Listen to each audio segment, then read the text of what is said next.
You ain't ready for what's coming up in One Piece. Oda had just recently released a statement saying that there is going to be a free-for-all battle royale. And I guarantee you, it's gonna be an Elbaph. But the question still remains, who is going to be in said battle royale? And why will they be there? Before I tell you guys that, go ahead and like the video and you might as well subscribe while you're at it. Put simply, the final road poneglyph is in Elbaph. This will essentially be a race to the final road poneglyph.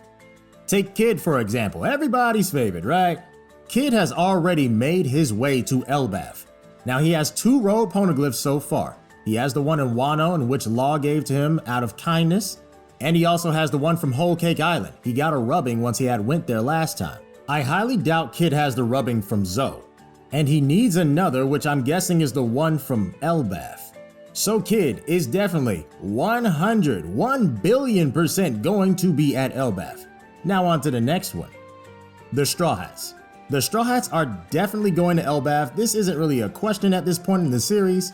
We know they're going there because you have Usopp wanting to go there. Elbaph has been hyped up since pre-time skip, and not only that, now you have Jaguar D. Saul, which a lot of us are assuming is the man marked by flames. You have him being there as well. Robin's definitely going to want to go there. And you have all the knowledge of Ohara there.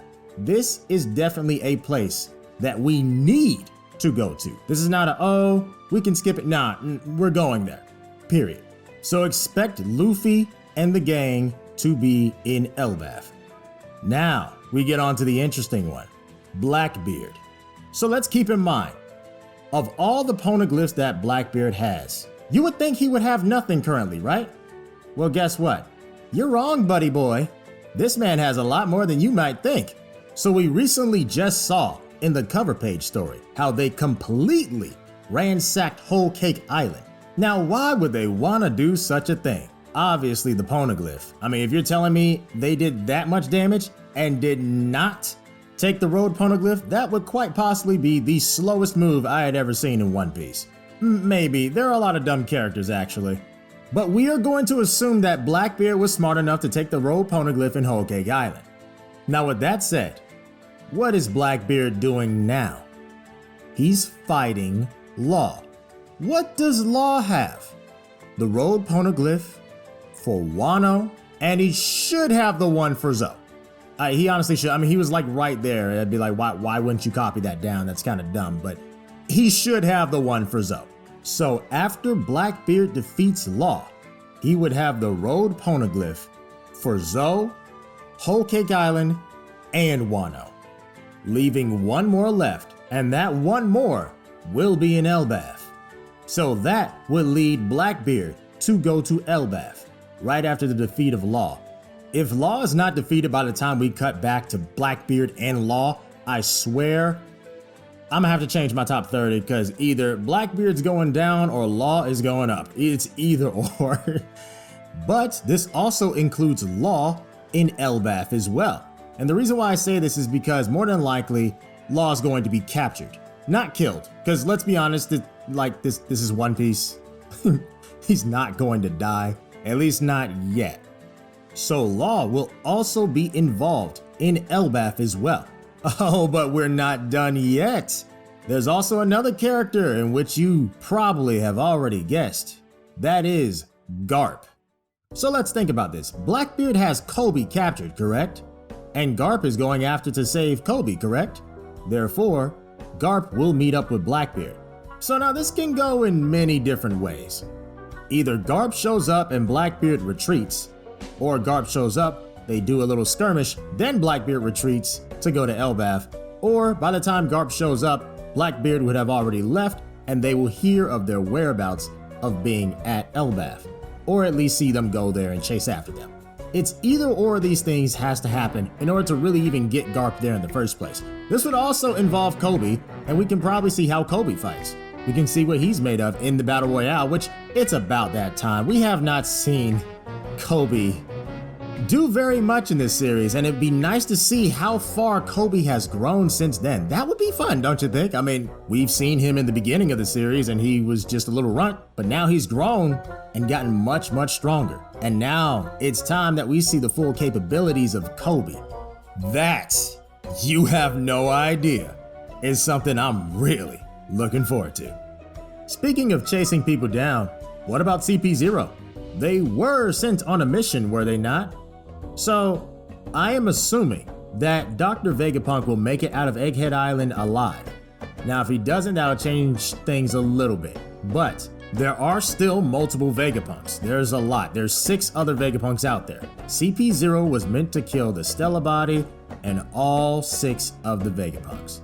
So even if one gets taken out, there will be more Vegapunks out there to continue forward. So CP0 is going to want to take out all the Vegapunks.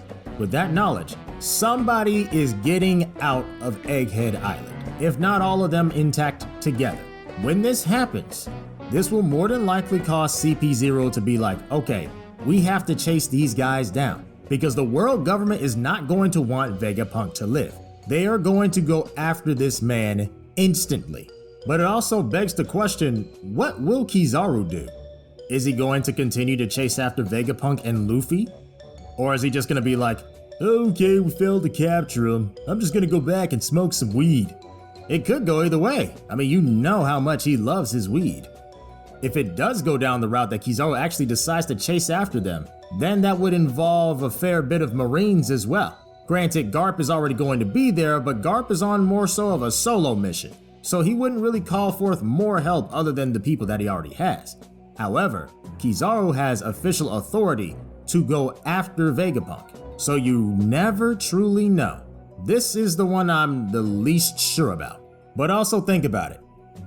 Kizaru runs into Aokiji. What do you think is going to happen?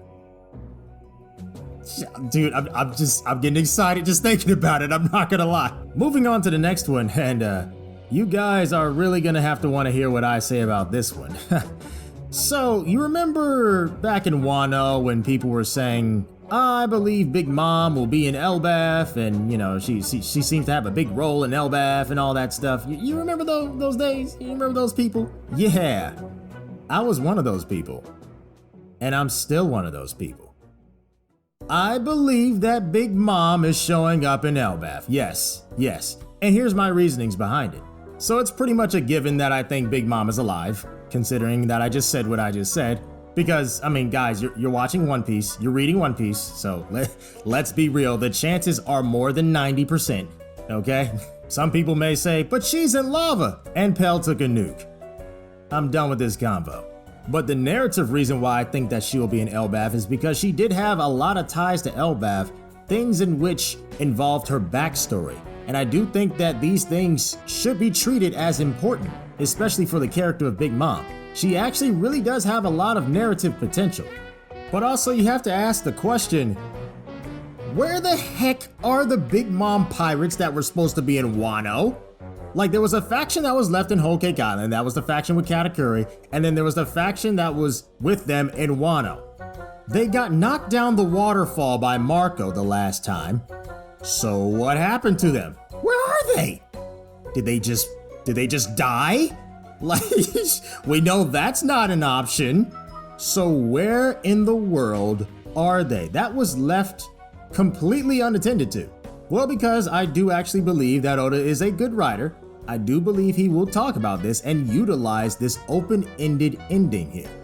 I believe that these Big Mom pirates are not seen for the sole purpose of actually rescuing Big Mom from the magma chamber. I think that's why we have not seen them quite just yet. I believe we will get to them very soon. But also to add to the excitement factor, Big Mom is going to want smoke with everybody. She's gonna want it with Luffy, she's gonna want it with Kid, she's gonna want it with Law, and after hearing what Blackbeard just did, she's gonna want it with Blackbeard too. She's gonna have a problem with every pirate that's going to be there. Not only that, but like I said before, it's Elbaph. She is shunned from that area. These are the people that she liked, that she wanted more people to be like, more people to be around. and she's shunned because of really what happened back when she ate Mother Caramel. She doesn't even know that she ate Mother Caramel. That's the crazy part. And think about it. What do you think is going to happen to Big Mom's sanity when she finds out, if a giant tells her, that she was the one who had ate Mother Caramel? There is too much narrative potential with Big Mom to be squandered in some magma chamber. I need Big Mom to show up. And last but not least, you already know who it is. The red-haired man himself. The second strongest swordsman. The man that's weaker than Mihawk. And the weakest Yonko in the verse. Shanks. It's that time. That time for Shanks to finally come through and show what he's got. A lot of people have been speculating that Shanks will show up in Elbaph. I have been one of those people. Elbaph is basically a big ol' island reference to Norse mythology.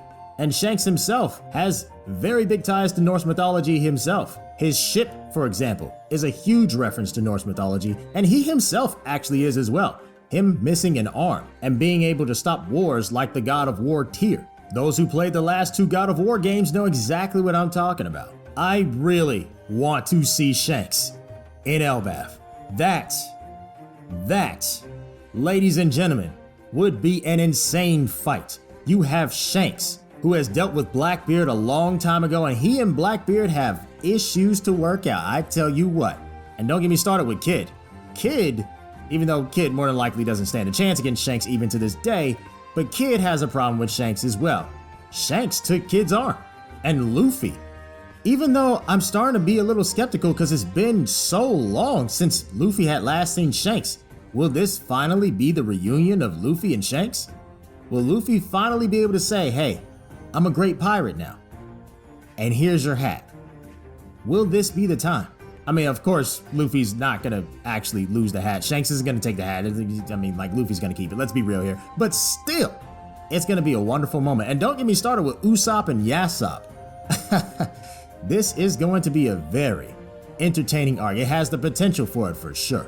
You have so many chances to have drama, conflict, and all types of character interactions that we have not seen in One Piece since, I guess you could say, Marineford War.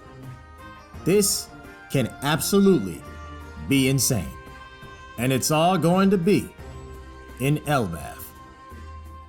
If you all enjoyed this video, please by all means like and subscribe and come and join the Vagabond's journey.